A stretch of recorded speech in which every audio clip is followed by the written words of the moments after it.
It's great to be here and to host these awards, and I know all the time when I meet people who find out I'm a journalist and I work in the media, people moan that all they hear is bad news.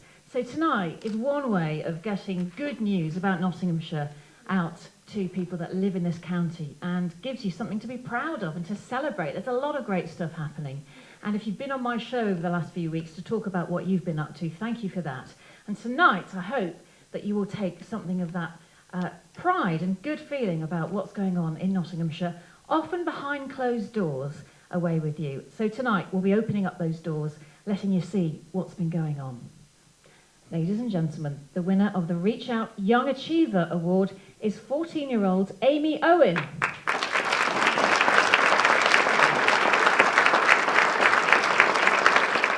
So what you did is you raised lots of money to support the rest of the team. What did you do? We held a fun day, which was to raise awareness that teenagers aren't how the media always project them to be, and also to raise money for the expedition. The reason that we got to hear about you is because you were nominated for a Reach Out Award, and Beth Liddington was your nominator. How fantastic is Amy then, Beth? Very fantastic. She's been such a great help with all the fundraising, organised the fun day, which has been almost half of what we've raised so far. So really helpful, and she's fantastic. A round of applause for Amy Owen. Elaine, I'm not on my own here. I'm in County Hall in West Bridgford. There's a room full of people, and you are a winner of a Reach Out Award. Can we clap Elaine, please? Oh, for you. Oh, that's great. Thank you. Elaine, you are our volunteer. Now, there were so many entries for this category. I've just read out all the things that you do, and I'm sure there are more that we don't know about. Where do you find the time? I don't know, but it's something that I've always enjoyed doing.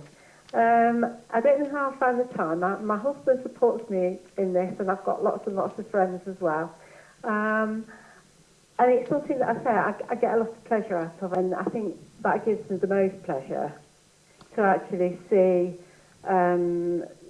the difference in people with that little bit of help. I've known Elaine for very nearly 20 years, and everything she does with a passion, and without people like her, things would never get done in the area. It's not about me. You'll find that all milk women and milk men are very observant, and it's all about being the eyes and the ears of the community. So our local hero, Tony Fowler. Well done, Daniel. And this is your sister. Tell me about her. Oh, she's amazing. I just love her. All I've tried to do is be a good brother and a good son, really. And it's just doing what I thought was just normal, really. Lynn, why is Daniel special? Because he just, I don't know, just takes everything in his stride. There's nothing too much trouble for him. If there's any problems or she's in hospital, he's there straight away. There's nothing ever been too much trouble. Our Carers Award does go to Daniel. If you'd like to put your hands together for him.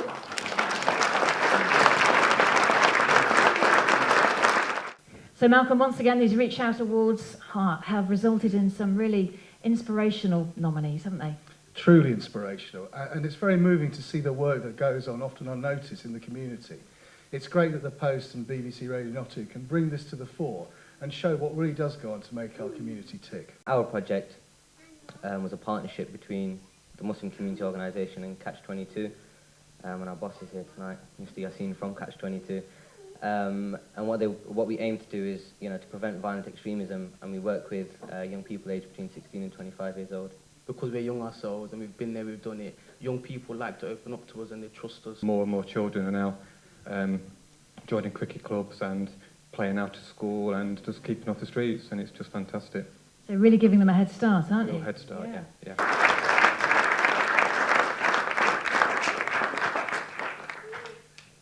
Okay. This is Deborah, and are you Nathan's mum? I am, yeah. Okay. Tell me a little bit about Nathan. He was born with a rare syndrome, Dandy Walker syndrome. Yes, we're talking about you. He's got part of his brain missing. He wasn't sure he was going to live when he was born, but he managed to make it nearly into double digits. but then he got kidney failure, which was nothing to do with his syndrome. He was on dialysis 4 years, which wasn't good for him because he couldn't have sweets, he couldn't eat chocolate, couldn't do sport, couldn't do anything. And then May this year he got a kidney transplant. It didn't go too well, the kidney transplant, it got rejection, but then he had some steroid treatment and is now perfect health. Fantastic. We've never had a negative thought about Nathan. It's just been, we'll take things as they come, and whatever doesn't happen, doesn't happen. We don't think about anything. Congratulations, Charlie. How do you feel? Overawed. I couldn't believe I was nominated, and I can't believe I'm here. You must get people like me winding you up all the time, trying to put rugby in the shadow of football. Will you, can you see it emerging? Definitely, all the time. It's just growing and growing. Ever since we started the juniors at Southall, we've now got 250 kids playing that wouldn't have been playing before. We come across the same all over the 3 counties. It's a growing sport.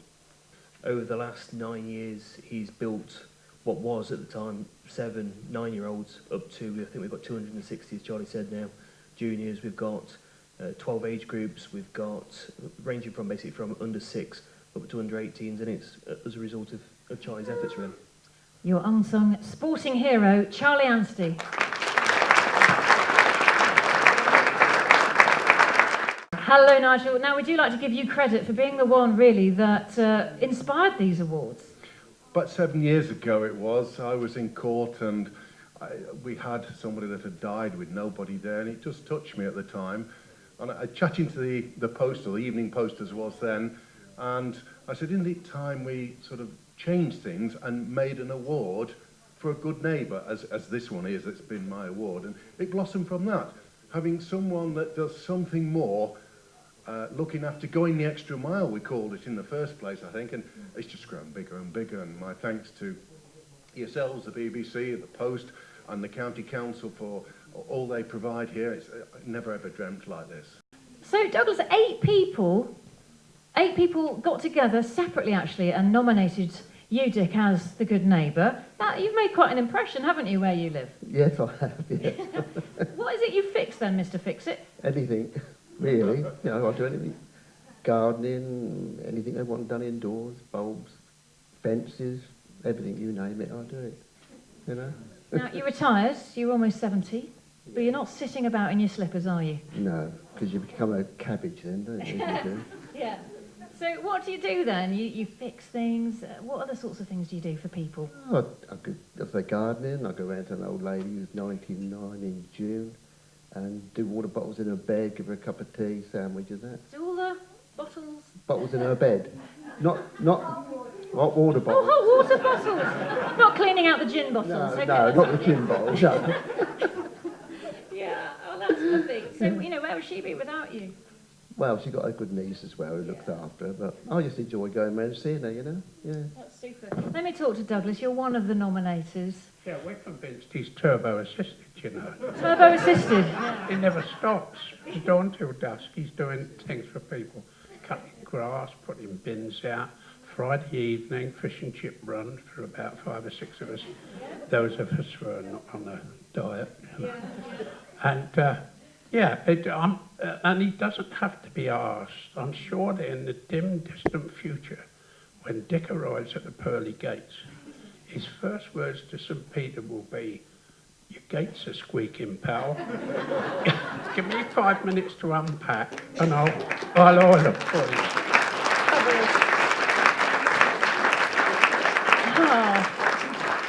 So we're talking about Kitchener Drive in Mansfield, aren't we? So where would you all be without him?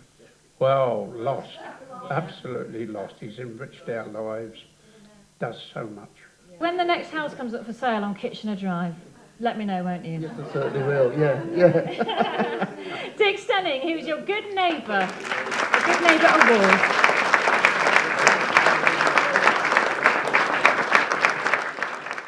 So from me, Francis Finn, good night.